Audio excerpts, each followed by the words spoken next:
In this episode, let's take a look at the Lupo Kickasspanel Full Color. Is that its actual name?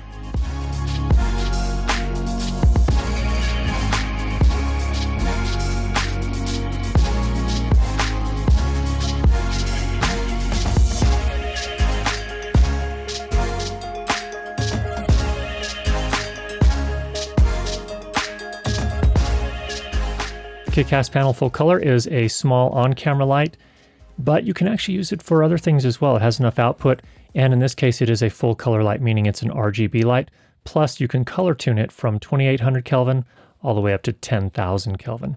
Now, this is a little different from some of their other lights and a lot of other pocket lights or small on-camera lights. Let me just show you what I mean here. This one has these little lenses around each of the LEDs, which concentrate the light and push it forward. So the beam angle on this light is only 40 degrees versus a lot of other small pocket lights where it's much wider, like 120 or 140 degrees. So what that means is you can, for example, use this more effectively as a hair light, place it a little bit farther away from the person that you're aiming it at, and it will push that light farther to hit them and illuminate their hair. So let's run through the pros and cons really quickly, starting with the pros. What I want to do is take a look, first of all, at all of the photometrics. So we used our Sekonic C800 to measure each of these at 1 meter. And a Sekonic C800, for those that are not familiar, is basically a photospectrometer. It measures the light's output and color quality. Now, first of all, let me just kind of highlight a few things here. Number one, the color temperature, when I set the panel to 3200 Kelvin, actually came out to 3030. That's not too far off. I'm not too terribly concerned about that. But when you set it to 56 or 5500 Kelvin, it was actually almost 6000 Kelvin. So that was a little bit more concerning to me, and I would call that out as one of the cons. Now, you can tune, again, anywhere between 2800 Kelvin all the way up to 10,000, so you could dial this down to match any other lights you're using. It's just going to be a little bit more manual work. You can't necessarily rely on those numbers exactly. As I mentioned before, you can see the beam angle is 40 degrees. And just for comparison, the Aperture MC little pocket LED light that's also RGB, that has a beam angle of 140 degrees. So very, very different light here. In terms of overall output, 1,640 lux when set to 3200 Kelvin and 1,890 lux at 1 meter when set to 5,500 Kelvin. A question I get a lot is, what does that mean in practical terms? Let me just show you here. I'm going to turn it on. And we have it in color temperature mode, so we can dial it all the way from 2800 Kelvin to 10,000. I'm going to go ahead and put it at 3200 Kelvin, 100%, and I'm going to hold it at about 1 meter from my face. Now, on the camera, we're at f4 right now, ISO 320, and this is what we're getting. It's too bright. So you could actually use this as a key light if you wanted to. It does have enough power. So in practical terms, you'd probably be more at f5.6, ISO 250 is my guess, in somewhere in there, but quite a bit of light output. Now let's look at color quality as well, just to see where we're at on that. If you're into CRI, this came in at about 94.4 when you're at 3200 Kelvin, 95.2 when you're at 5500 Kelvin. In comparison, the Lupo Super Panel at 3200 Kelvin, this is another camera top light. It came in at 95, so basically I think within the margin of error, 95.5 here. The Aperture MC came in at 98 and 97. Now, I'm not as big of a fan of CRI as I used to be, and the problem with CRI, as you can see here, it makes this measurement basically, it's actually based on, I think, the first 8 color chips, so it's really only looking at 8 different colors.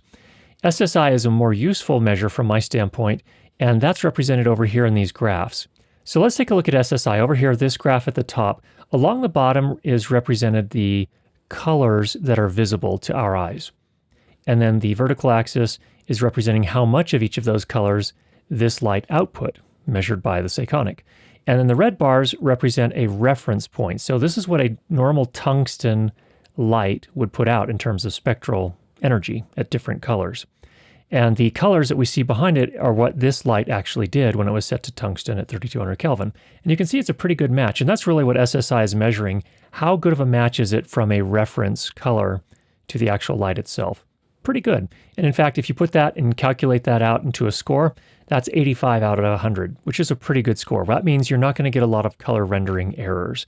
That is to say, you're not going to get funky looking colors when you set your camera to the tungsten white balance setting, and you set this light to 3200 Kelvin.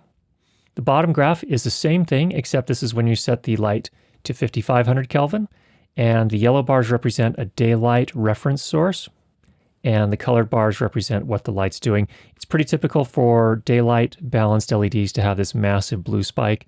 They have to do that, in fact, to kind of get them in the same realm, and this is a pretty good score. It came in at 72. You can see of all of these, the only one that came out higher than that was the aperture, and that was at 1 point higher at 73. So what I find generally is that daylight balanced LED lights that I've measured, I've basically only seen a range from 70, I think 71 maybe, up to 73 or 74. So not a lot of range in them. This is pretty typical. I'm not generally too concerned until you get down into the 60s. That's when you can start experiencing a lot more color rendering errors. 72, that's going to be okay. So overall, color quality is pretty well spot on. Another thing that's really nice about this light is that it is a full RGB light. So for example here, we can get into our menu. We can change it out of color temperature mode. We'll come back to the effects later on. We have an RGBW mode, and we have an HSI mode. HSI is probably my favorite here. I'm going to dial this down a little bit, but let me just show you here. If I set this to, well, let's see, maybe let's bring it here, turn it around. It's too bright still.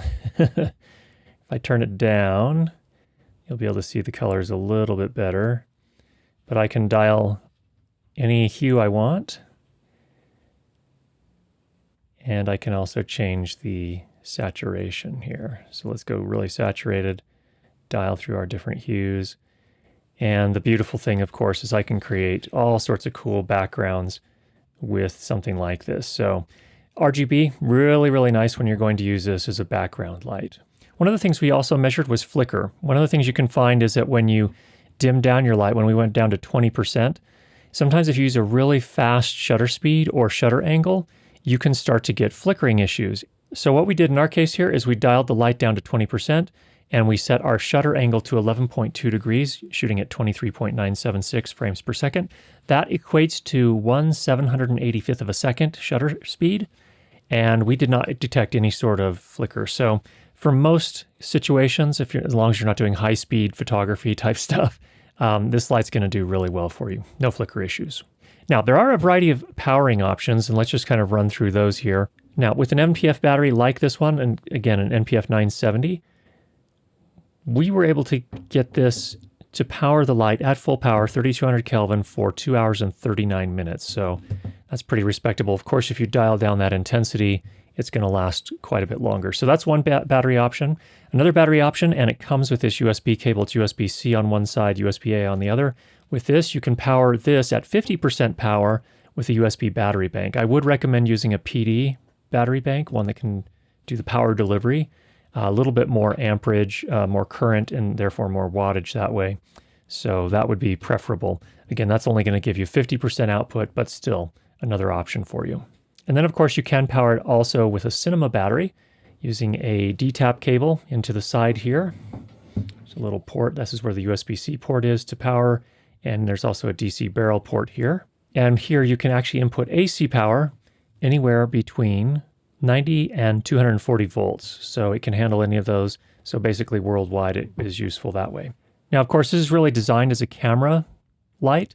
You can see it comes with this ball head with this cold shoe mount here.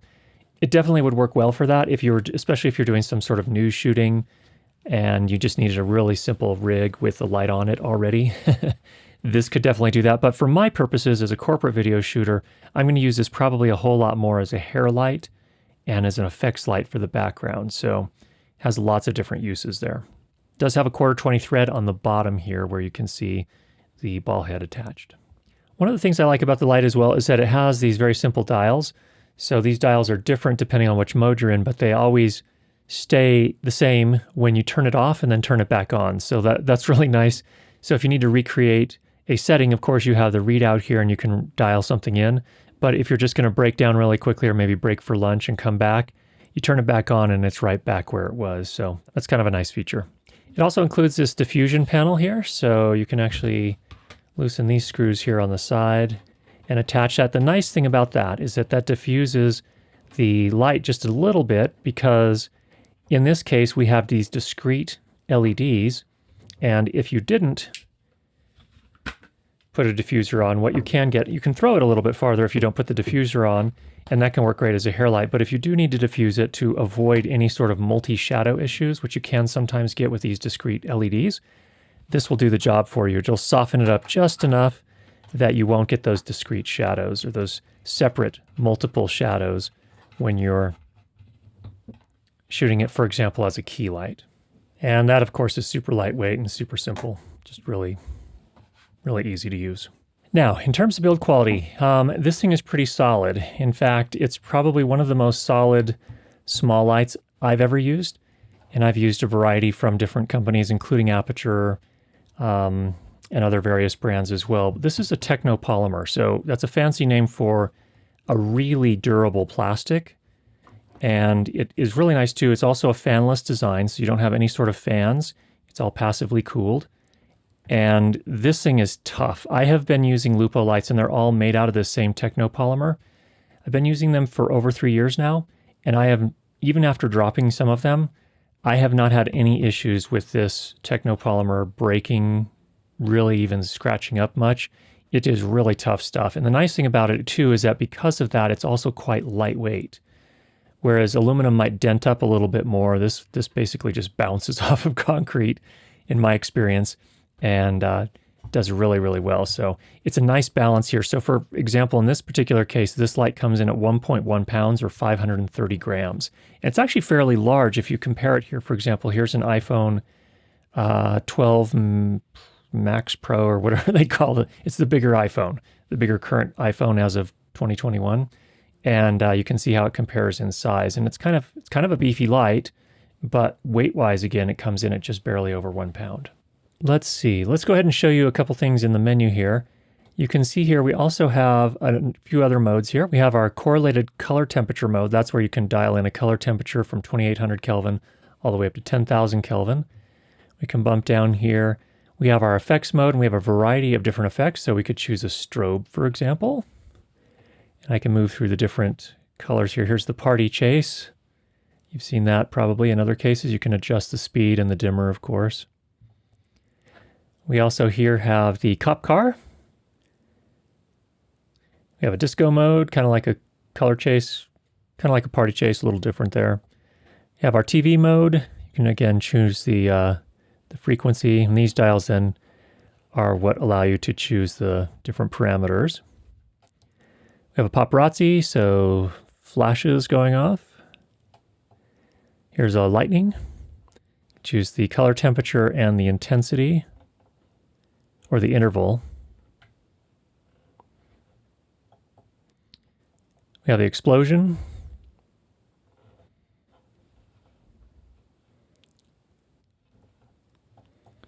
Fireworks. And fire. Here's the preset mode. If I just wanted to choose a preset color, I can do that. And you can see you can just kind of move through them here. Soft pink, purple, gold. This is just a really quick way to get to a variety of different, maybe commonly used colors that you might rely on. Kind of a quick way to dial them in and get consistency from one shot to the next. So that's pretty cool. And then coming back into the different modes here. Let's see here. We have our RGBW mode. So here, of course, you can dial in the color temperature. Here you can dial in the red, green, and blue. This is not my favorite mode to work in, but it does work if you prefer to do an RGB. I actually prefer the HSI mode myself, which is a little easier because what you do here is you just dial in the hue that you want, how much saturation you want, and then the intensity or the dimmer. You'll notice the light also has this USB-A port here on the back. That's for firmware updates, which is a nice feature as well. So if they do need to change anything, they can reprogram it right here. So basically, this has the same color engine that they have in their much bigger super panel lights, which is what I use primarily for my corporate video work. Really nice to have that power in this little light as well. Finally, the light does come in at $298 USD. I think that's a very fair price for what you're getting here with the amount of output it can produce, with the durability of the overall casing, and the overall functionality of the light. Now, in terms of cons, there are a few things that we can talk about. Number one, there is no battery status indicator. So if I come back in here over to the light, you can see there's nothing that reads out how much charge is still left on this battery. Now, that's probably not going to be a big problem with cinema batteries if you're using one of those, because most of those have their own battery status readout on the battery itself. It's going to be the Sony NPF or Sony L series batteries that are going to be less likely to have something like that, although some do. Some of mine don't, and so that's a little bit of a downside. Now, as we mentioned before, there is a little bit of a color temperature discrepancy here. So when we set it to 5500 Kelvin, it was actually measuring in at almost 6000 Kelvin. So a little disappointed to see that. Usually the Lupo lights are pretty good at that, but this one wasn't quite as spot on as most of their other lights. Now, when you get down to 3200 Kelvin, it's not off nearly as far. It was a little over 3000 Kelvin when we set it to 3200 Kelvin. I'm going to probably be using it mostly there, but nevertheless, it's good to know that you can dial it in to whatever you need to match the other lights on set, but you might have to do that by eyeball or use a spectrometer like this Iconic C800, which most people don't have. And then finally, there is no remote control option. There's no DMX in and out. There's no wireless remote. There's no app for phones. There's none of that. So that makes this light a little simpler, and they were able to focus on, to me, what are the most important things. But if you really need a remote, unfortunately, this light does not have it. So there's a look at the Lupo Kickasspanel full color, and I hope that was helpful for you. If you have any questions, go ahead and leave those down below. If you've not already subscribed, make sure you do that, and we'll be sure to get you more great videos on how to improve your lighting and sound for video. Talk to you soon.